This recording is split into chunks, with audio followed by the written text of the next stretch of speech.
So whether the court is supposed to only test whether the person has been falsely implicated under the specific law under which he is booked, or is he supposed to look at the larger picture in the context of the fundamental rights? Now, when we look into Article 21, it says procedure established by law. Now, what is that procedure which is established by law? Now, when we test, that the professor's detention under the detention laws in Uttar Pradesh, which was quashed by the Allahabad High Court, you will see that the procedure has been followed. The procedure would be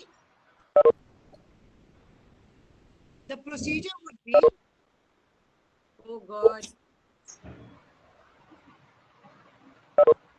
I don't know.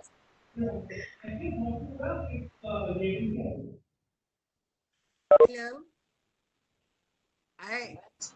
Yeah, okay. we can see you now.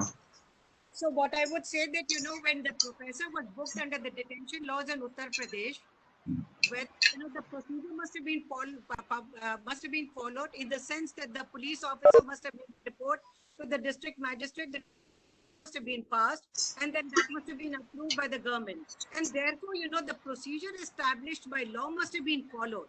But the point is whether that procedure established by law is the only procedure established by law which is supposed to be adhered to by the state or not. That is the question, and that is the sole question which comes up before the court. And that is why when the court said it looked into the merits of the detention and then it quashed it.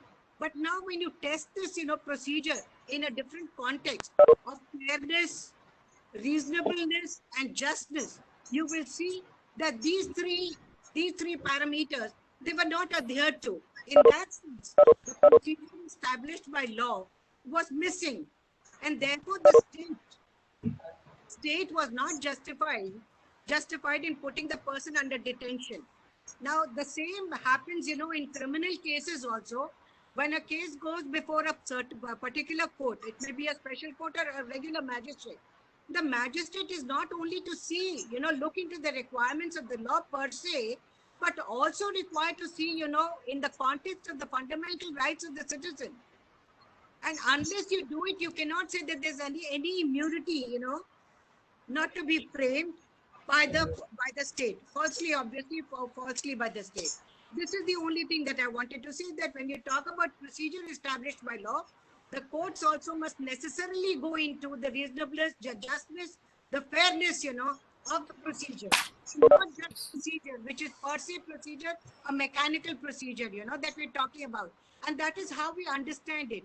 Our mindsets are such that we only think of procedure in the mechanical sense, that, okay, the file went from A to Z, and that is how it has to, is that to move?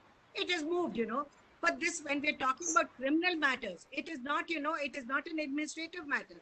When you're talking about criminal matters, you're supposed to go a step further. And then you're supposed to test the mandate and see whether it is reasonable, fair, or just. And this, I think every court, every magistrate, everyone must be trained to see. This is the only thing that I wanted to say.